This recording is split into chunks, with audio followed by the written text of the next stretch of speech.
Those are easy, right? The derivative of e to the kt is e to the kt, right? K e to the kt, right? Okay, so we just pull the lambda out in front, right? Minus lambda, right? And not e to the minus lambda t. Okay, so take a look at this. Isn't this thing here just n? Isn't that just n? Isn't that n? The thing in the red box is n. N equals that, yes? Okay, so what we have is a situation where if we take the derivative of it, we get minus lambda times it. That's just what this says, right? So this is a differential equation. We solved it by knowing the answer. Okay, but also, by the way, whenever you get a situation like this where it's directly proportional to the what you have, this is always what you guess, because that works pretty well, right?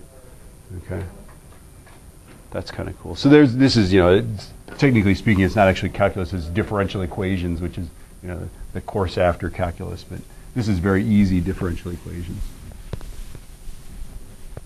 Now, the good news is you didn't need to understand any of that. There we go, right? Because you could just use this. This is what it is.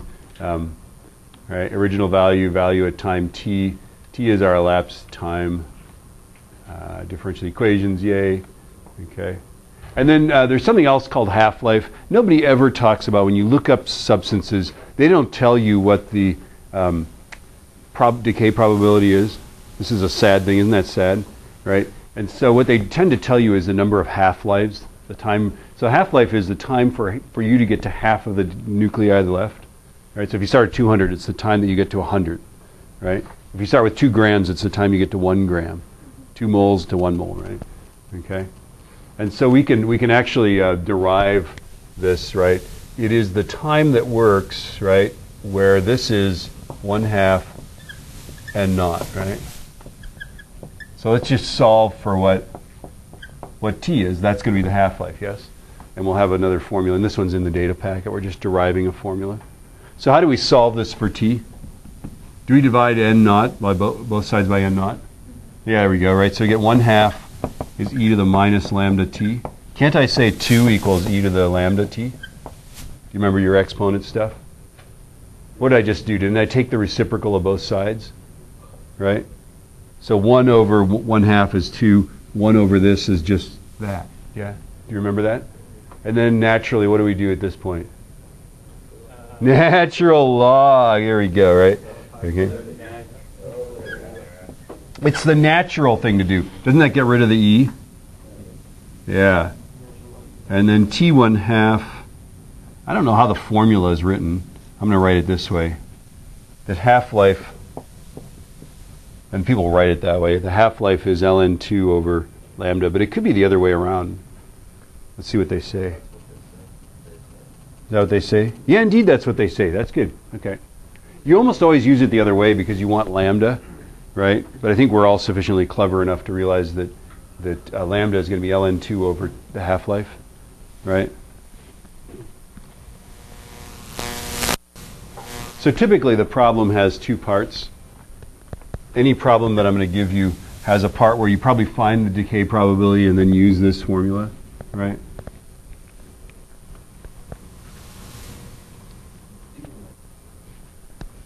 And then I think the next thing to do is that you've got this little chart, I believe, in your note guide, don't you?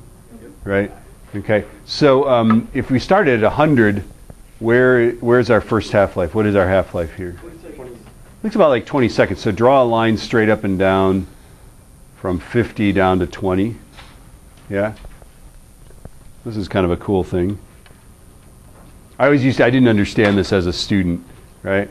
Okay, if you go across to 50, hit the line and go down, it's 20 seconds, right?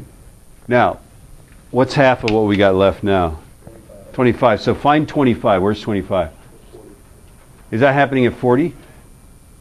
Isn't that cool? No matter where we start this curve, and you could start this at 80 and do the same thing, right? Okay, we could start at having 80, right? And to be sure, we're going to hit 40 20 seconds after we hit 80. Isn't that cool? Okay? And 20 seconds after we hit 70, we'll be at 35. Isn't that cool? 20 seconds after we hit 60, we'll be at 30. That's kind of a cool thing. So it doesn't matter where we catch this thing on its curve, it's always going to cut itself in half at 20 seconds later, right? So the next time is 12 and a half. Well, 12 and a half happens at 60, yeah? Right, so this is evidence. This is all exponential curves are this way. They're self-similar and something like that, right? Doesn't matter where you start. You always get, you go forward 20 seconds and you'll cut whatever you are in half. And that's why, of course, it gets more and more gradual, because cutting it in half is less of a change as you get less, because it's less. And it's less because it's less, right? Yeah? Half-life here is 20 seconds, yay. So draw those in. They like to show that. I think we have an example, don't we? And some people say you shouldn't solve this problem because it's none of your bismuth.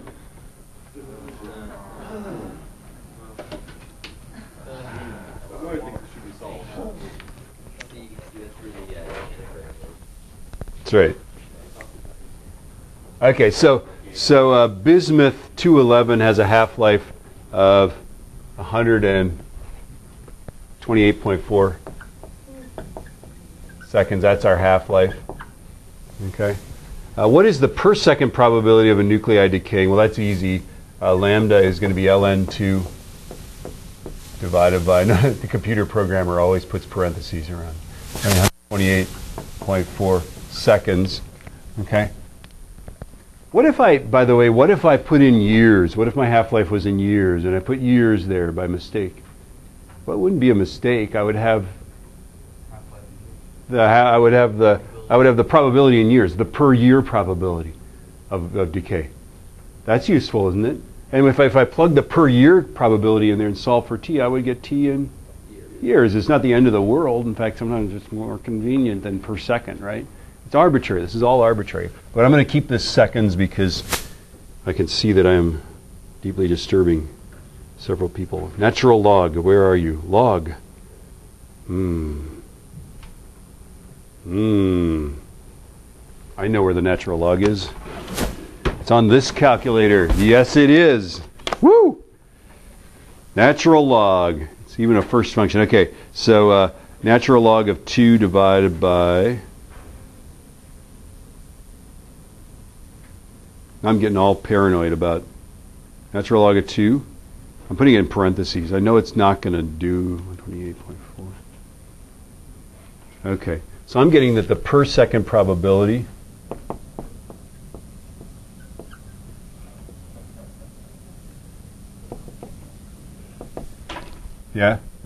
it's that much per second, which is time to wake up. Okay.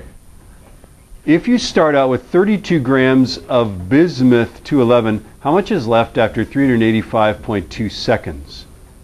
Well, we can just plug it in. Can't we plug it in?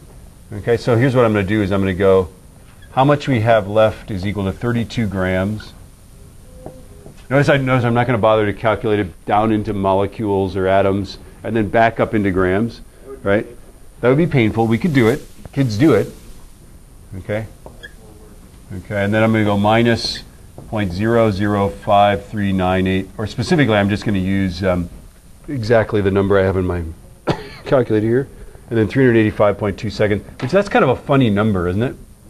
385.2 seconds. One might wonder where I got that number, okay? But don't worry too much. Okay, so let's go times negative 385.2, and then I'm going to go second e to the x, my answer, and then I'm going to multiply by 32. And I get the answer is exactly 4. And there's no decimal points because I didn't round ever. Yes? And what is it? What did I do? What's the trick? Well, how did I get exactly 4? I worked backwards, but it's not hard to. In fact, I didn't have to work this one backwards. Didn't have to. Spencer's got it.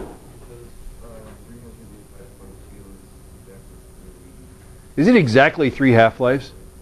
Yeah, that's all I did was I took the half-life. That's all I did was I took the half-life, right? And 385 0.2 is